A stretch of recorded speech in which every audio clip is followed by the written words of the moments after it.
Bismillah ar-Rahman ar-Rahim. The video keeps getting cut off, so I'm going to use a different method, and I'm going to go over the whole model, and then I'll put it as smaller clips on Instagram as stories. So again, I wanted to go over the model which is present in Allama Iqbal's Khudi. There's a poem with this title that you see here. And that poem then goes over three different stages. With the first marhala or stage is ita'at, the second is zabt nafs, and the third is niyabat ilahi. And so this is a model of self-development to become closer to Allah as a deputy or a vicegerent. So Allama begins this model with ita'at, and ita'at is obedience. And this an important factor here to keep in mind is that why do humans need to obey? Because nobody likes obedience. Nobody likes being told what to do or follow directions. And for that, Iqbal as well as others, such as Maududi, they have mentioned that if you look at the nature around us and if you observe closely, you realize that there's a system that the nature works in. And that system, for example, our solar system works on the system of gravity.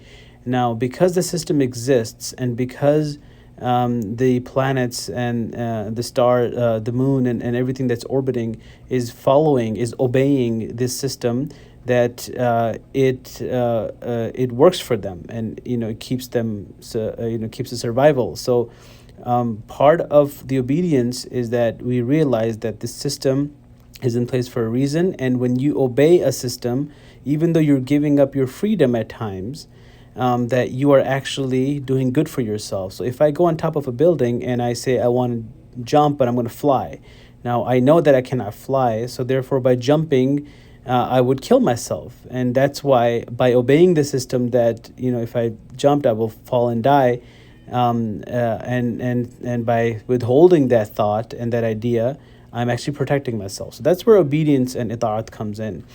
Now, Iqbal mentions these qualities that are part of ita'at, right? So we have, sabr, mehnat, khidmat, istiqlal. And these qualities are these are words that he mentions specifically in there. And he gives the analogy of a camel, and a camel that keeps doing what it's supposed to do without much noise, doesn't sleep much, doesn't eat much. It's doing it in a happy, ecstatic manner, with patience, and it puts jabr on itself, right? It's determined to do it. And Iqbal says what that jabr does is it leads to ikhtiyar, right? This choice and control. Because again, if you think about it, when a person chooses to obey the system around them, they are making a choice, and therefore by making a choice, it gives them ikhtiyar and control, right? Now, Iqbal says that if you, obviously when you go towards this path of niyabat ilahi, towards that, you're going to encounter one of your biggest enemies, which is your nafs, okay? So now, as Muslims, our belief is that our nafs is not essentially evil. It's this essence inside of us that is fed and driven through behavioral inclinations. Now, if you leave the nafs untrained and as is, then the animalistic part of our existence, which is always seeking pleasure and avoiding pain, is going to shape the nafs into an evil nafs, right? So what we have to do as Muslims is we have to actively work towards shaping our nafs into something that's good. And the way you do that is, again, going back down here, by training yourself. When you put yourself through patience, when you are determined, when you are persevering, for example, if you eat less or sleep less, that's, very directly targeting what your nafs is desiring, right? And Iqbal mentions 4 qualities of the nafs. He says that the nafs is khud sarast, khud parast, khud sawar, and khud parvarast. That it's a rebellious, stubborn entity. It's always worshipping its own self, and it's self-conceited. It's governed by its own self, and it's self-growing and egotistical. So the nafs, again, by its default, has these qualities. So if you don't shape it, and if you don't train it, then it's going to lead you towards doing wrong things. And the nafs is also driven by two aspects here: the love, muhabbat, and fear, which is khawf, right? So Iqbal specifically mentions in the poem that the fear that it's fed is the fear of this world, the fear of the hereafter, the fear of life itself, and the fear of alam and zameen wa asman, the worldly pains. And the love is the energy that nafs also takes in, and the love is specific towards the self, those that are around you, the kin, mal dawlat, your riches and wealth, and towards like your country, watan, nationalism, right? So by recognizing that these quality of the nafs, and this is what the nafs is driven, we have awareness into what the nafs is. And once you have awareness, then you can work towards, catering to the problem and identifying and fixing it. So then we move on to our second step, which is zabt nafs.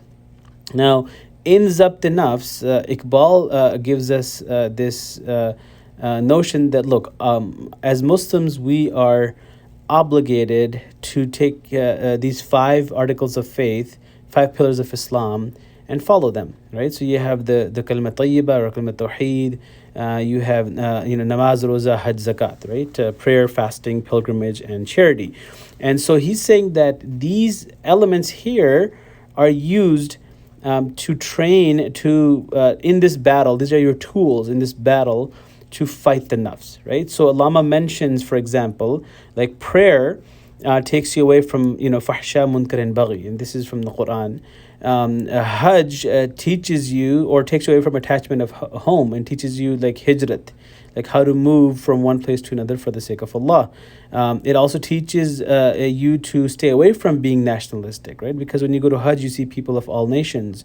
Teaches you the idea of jami'a and millah, like that you're a part of this millat that we have to cater to. And it also renews your nature. Now, this is interesting because perhaps what Allama is referring to is the idea that our fitrat, our basic entity in our ruh, strives towards the promise that it made to Allah on Roze Alast, which is when Allah gathered everyone, all the souls, and asked, Alastu bi rabbikum, am I not your Lord? And we all said yes. So, other 3 here. So, kalma tawheed takes you away from fear, because when you fear Allah, you don't fear anything or anyone else. It takes you away from the band zan olad, the constraints of relationships, because when you have this relationship with Allah and everything goes through that relationship, then you don't worry about your children and others and your wives and whatnot. Why? Because again, you're focused primarily on Allah. Fasting, teaches you not to do self-indulgence, tan parvari. It also attacks, one of the basic needs, the animalistic and humanistic, obviously, as well. Like, it's a human need, but it's more animalistically driven, which is to feed yourself, to drink when you're thirsty. And so it attacks it. The term that he uses is shabkhun zand, and this is for the jor and atsh, which is your hunger and thirst. And then zakat, fights greediness. It teaches equality. It makes your heart strong because you're giving something away. That's very weak for the heart to let go of that which you earned, the wealth that you own. It also increases the blessings in wealth, and it decreases the love for the wealth, right? Ulfat zar kam kunad. These are the words, again, from his poetry.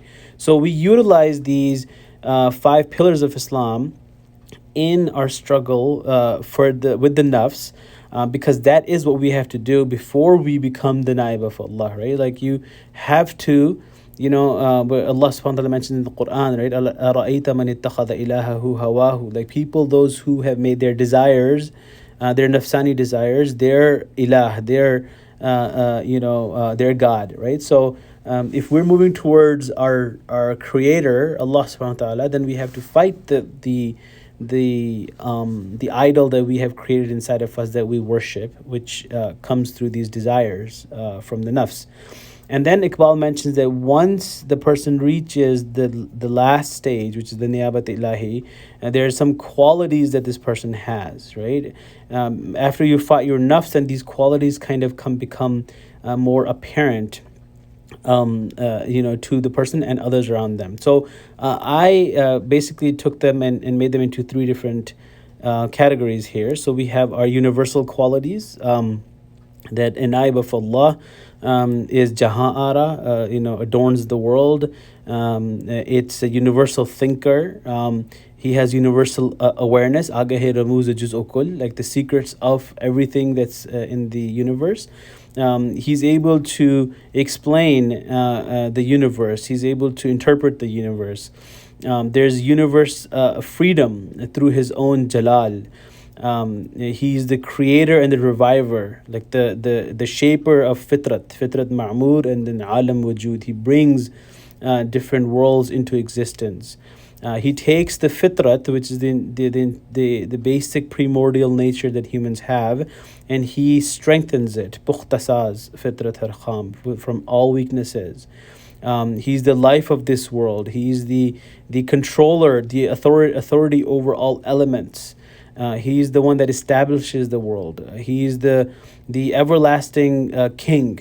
He's the king of the mulk that is la yabla, that doesn't end, basically.